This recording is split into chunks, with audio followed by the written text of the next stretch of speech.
আজকে তরকারিতে সব কিছু ঠিক হয়েছে, সেজন্য তরকারির স্বাদও হয়েছে বেশ, তাই না বলো? হ্যাঁ, তা ঠিক। তোমার কাছে ঠিক তো মনে হবেই। তরকারিতে এক খাবলা লবণ দিয়ে রান্না করেছো, আবার বলছো রান্না ঠিক হয়েছে। খেতে কি আমার গাল জ্বলে যাচ্ছে রে বাবা। কি যে বলো তুমি, এতদিন তো কিছুই বলনি। এতদিন বলিনি কারণ তুমি মন খারাপ করবে, কিন্তু না, আর তোমার সাথে পারা যাচ্ছে না। তোমার সাথে বিয়ের পর থেকে একদিনও আমি শান্তিতে ভাত খেতে পারিনি। কি, তুমি এভাবে বলতে পারলে? না বলে আর উপায় নেই। আমি আর এভাবে খেতে পারছি না। তুমি যাই রান্না করো না কেন, তাতেই লবণ চিকচিক করে। তোমার গালে কি ভীমরতি ধরেছে নাকি? না বাবা, আমি লবণ কম খেতে পারবো না। লবণ আমার একমাত্র পছন্দের খাবার। হ্যাঁ, তা তো হবেই। তুমি হওয়ার সময় তোমার মা বোধহয় তোমার মুখে মধু দেয়নি, দিয়েছিল লবণ, তাই না? কি, কি বললে তুমি? তুমি আমার মায়ের নামে এত বড় কথা বলতে পারলে? আমি এক্ষুনি বাপের বাড়ি চলে যাচ্ছি। কিরে বন্ধু রঘু, তোকে আজ কেমন যেন বেজার লাগছে। কোনো সমস্যায় পড়েছিস নাকি? সমস্যায় তো পড়েছি রে কানাই, কিন্তু কিন্তু কি, বল আমাদের, দেখি আমরা সমাধান করতে পারি কিনা। না রে বন্ধু, এই সমস্যার তোরা সমাধান করতে পারবি না। তো বলবি তো কিসের সমস্যা তোর, না বললে বুঝবো কি করে? তোর ভাবিকে নিয়ে সমস্যা রে। সে তরকারিতে এত পরিমাণে লবণ খায় যে আমি আর খেতে পারি না। ও, এই ব্যাপার,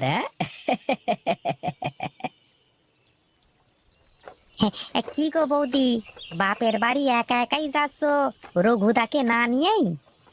না গো দাদা, তার এখন বাড়িতে অনেক কাজ বলে আমার সাথে গেল না। পরে ঠিকই চলে আসবে। হ্যাঁ বৌদি, বুঝেছি। দাদার সাথে মনে হয় রাগ করে বাপের বাড়ি যাচ্ছ, তাই না?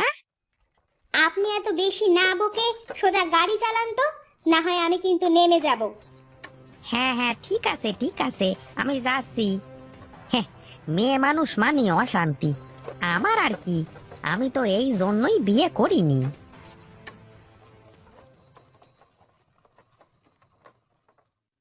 মা, বাবা, কোথায় তোমরা?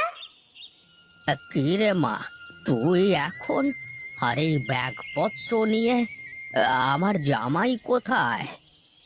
আমি তোমাদের জামাইয়ের সাথে রাগারাগি করে চলে এসেছি। আমি আর ও বাড়িতে যাব না।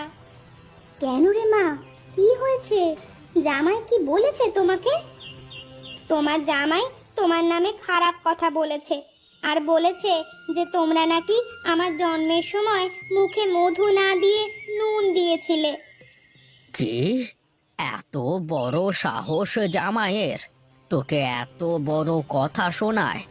চল তো মা আমার সাথে, দেখি জামাই এত বড় কথা বলবার সাহস কিভাবে পায়। না বাবা, তুমি যাও, আমি আর ওই বাড়িতে যাব না।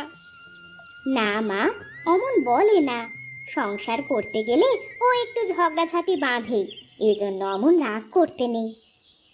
চল মা, দেখে আসি জামাই বাবাজি তোকে কেন বকেছে। এই যে গারোয়ান ভাই, যাবে নাকি আমার জামাইয়ের বাড়ির ওদিকে? যাবো বই কি, যাবো তো।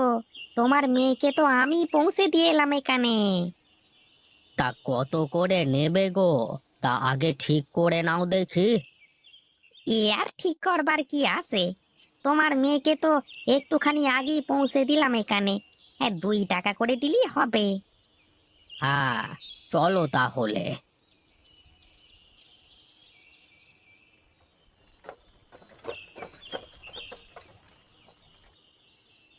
বাবা, আপনি এখানে? আর মিনতি, তুমি কোথায় গিয়েছিলে? ও আর কোথায় যাবে, তোমার সাথে ঝগড়া করে আমাদের বাড়িতে চলে গিয়েছিল। মেয়েটার সাথে একটু ভালোভাবে কথা বলতে পারো না? না বাবা, তেমন কিছুই না। ওই শুধু তরকারিতে একটু লবণ বেশি, তাই বলে একটু রাগ করেছিলাম। তাই সে রাগ করে আপনাদের ওখানে চলে গেছে। হ্যাঁ হ্যাঁ, ঠিক আছে ঠিক আছে। এবার থেকে দুজনে মিলেমিশে থাকো। আমি এখন যাই তাহলে, কেমন? আরে না বাবা, তা কি করে হয়? আপনি এতদিন পরে আমাদের এখানে আসলেন আর না খেয়ে চলে যাবেন? তা কি করে হয়? হ্যাঁ বাবা, তুমি একদিন থেকে যাও। তোমার জামাই বাজার থেকে বাজার করে আনো, খেয়ে যেও। তারপর তেনার সাথে দেখা করে যেও। আচ্ছা ঠিক আছে মা, তোরা যখন এত করে বলছিস তাহলে খেয়েই যাই। যাও তুমি নতি, ঘর থেকে বাজারের ব্যাগটি দাও। ঠিক আছে, আনছি।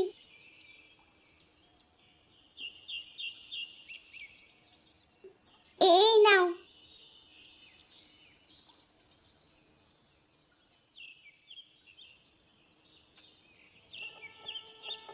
কিরে বন্ধু, বাজারের ব্যাগ হাতে করে কোথায় চললি এই অসময়ে? আরে বাজারের ব্যাগ হাতে করে কোথায় আর যাব?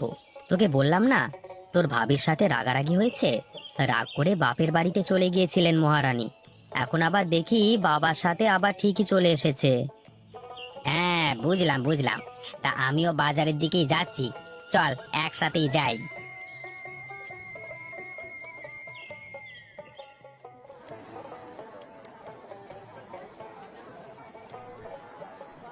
এই যে দাদা, তোমার দোকানের এই বড় মাছগুলো কত করে? এই বড়গুলো 5 টাকা করে, আর এই ছোটগুলো 2 টাকা করে। তাহলে আমাকে ওই বড় দেখে দুটো মাছ দাও দেখি। আচ্ছা ঠিক আছে দাদা, এই নাও। এই নাও তোমার 10 টাকা। এই যে কসাই দাদা, আজ মাংস কত করে কেজি? মাংস তো আজকে 8 টাকা কেজি দরে বিক্রি করছি, তা তুমি নিলে 7 টাকা করে রাখতে পারবো, বুঝলে? ঠিক আছে দাদা, তাহলে আমাকে 2 কেজি মাংস দাও। ঠিক আছে দাদা, ঠিক আছে, এই নাও।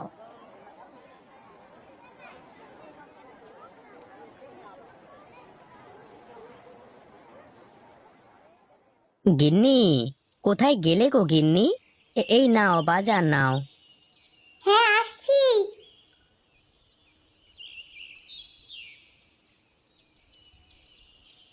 ও মা, এই কত বাজার করেছো গো তুমি আজকে? হ্যাঁ করেছি তো, তোমার বাবার জন্যই আজ একটু ভালো করে রান্না করো, যাতে তোমার বাবা খেতে পারেন। হ্যাঁ, করব করব। আমি মনে হচ্ছে খারাপ রান্না করি। আরে না না, তা নয়, ও একটু লবণটা কম দিলেই হবে। যাক, আজ আমার হাতে রান্না করে বাবাকে খাওয়াবো। দেখি তারপর কে কি বলে। কতদিন পর আমার বাবাটা এলো। আজ একটু ভালোভাবে রান্না করে বাবাকে খাওয়াবো। বাবা আমার অনেক খুশি হবেন। নিন বাবা নিন, কতদিন পরে আপনি আসলেন, আজ কিন্তু ভালোভাবে খেয়ে যাবেন। হ্যাঁ বাবা, আজ কিন্তু আমি খুব ভালোভাবে রান্না করেছি। তুমি কিন্তু পেট ভরে খেয়ে যাবে। হ্যাঁ মা, হ্যাঁ ঠিক আছে, এই জামাইয়ের বাড়িতে খাবো, তা কম করে খাবো কেন? হ্যাঁ, পেট ভরি খেয়ে যাবো। হ্যাঁ বাবা, আর কথা না বাড়িয়ে তুমি এখন খেয়ে নাও তো দেখি। এই নাও। এই বড় মাছের মাথাটা নাও তো দেখি। আচ্ছা আচ্ছা ঠিক আছে, খাচ্ছি। আ, আ, আম, উ, আ, থু, থু। ওরে বাবা, কি লবণ কি লবণ! তরকারিতে এত লবণ কি করে এলো? ওরে বাবা, মুখিয়ে নেওয়া যাচ্ছে না তো। কেন বাবা, তরকারিতে কি লবণ একটু বেশি হয়েছে? একটু বেশি মানে? তোর রান্না করা তরকারি তো লবণের জন্য মুখেই তোলা যাচ্ছে না। তার মানে জামাই তো দেখছি ঠিক কথাই বলেছে। তাহলে বাবা, প্রমাণ আপনি হাতে নাতেই পেলেন তো? হ্যাঁ গো বাবা, হ্যাঁ, আমি তো তোমার কথা বিশ্বাসই করছিলাম না। আমি এখন সব কিছু বুঝতে পেরেছি। আচ্ছা, আমি দেখি এর একটা ব্যবস্থা করছি। আপনি আর এর কি ব্যবস্থা করবেন বাবা?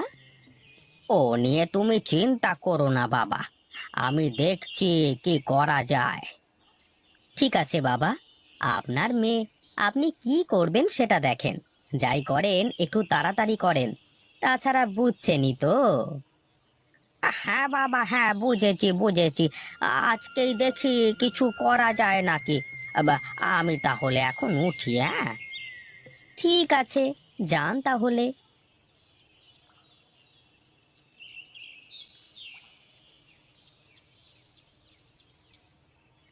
কি রে হরিহর, এতদিন পরে তা কি মনে করে? একটা একটা বড় সমস্যায় পড়ে এসেছি আপনার কাছে। তোর আবার কি সমস্যা হলো রে? না বাবু, সমস্যা আমার না, আমার মেয়ের। মেয়েটা বাড়িতে থাকতেই অনেক লবণ খেত, আর বিয়ের পরে তার লবণের চাহিদা আরো বেড়ে গিয়েছে। তো আপনি কোনো সমাধান দেন বাবু। এ তো ভালোই বড় সমস্যা রে। আপনি তাড়াতাড়ি এর একটা সমাধান দেন, আর নইলে আমার মেয়ের জামাই বাড়িতে থাকতেই ঝামেলা হয়ে যাবে। ঠিক আছে ঠিক আছে রে হরিহর, তুই এত চিন্তা করিস না, আমি দেখছি। হ্যাঁ বাবু, আপনি একটু তাড়াতাড়ি দেখেন। এই নে, এই ধর, এই গাছের শেকড়গুলো বেটে ভোর বেলায় খালি পেটে খাওয়াবি। আর সেদিন তোর মেয়েকে কিছুই খেতে দিবি না, ঠিক আছে? তা বাবু, আপনাকে কত দিতে হবে? হ্যাঁ তা দে না, 20 টাকা দিলেই হবে। এই নেন বাবু, তাহলে আমি এখন আসি।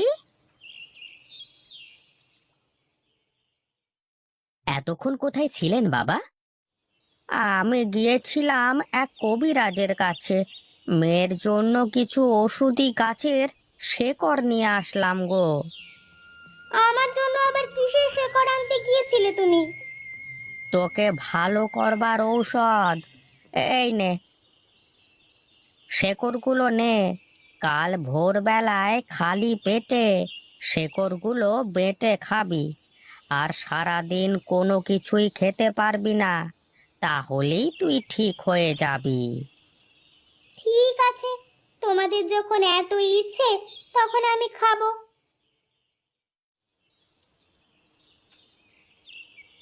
আহ, থু থু, ছি ছি, আমার পেটের মধ্যে কত লবণ ছিল! হ্যাঁ, এই জন্যই তুমি তরকারিতে এত লবণ খেতে। আমার মনে হচ্ছে গিন্নি, তুমি এবার ঠিক হয়ে গেছো। আমার তো তাই মনে হচ্ছে গো।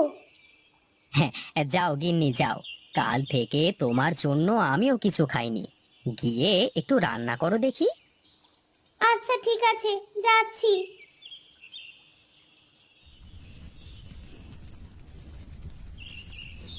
হুম, এই তো বাবা, আপনার মেয়ে ঠিক হয়ে গেছে। এবার থেকে শান্তি করে দুবেলায় খেতে পারবো। ঠিক বলেছো বাবা, এই রান্না কিন্তু অনেক সুন্দর হয়েছে। হ্যাঁ, আপনার মেয়ের ঘাড় থেকে লবণের ভূত নেমেছে।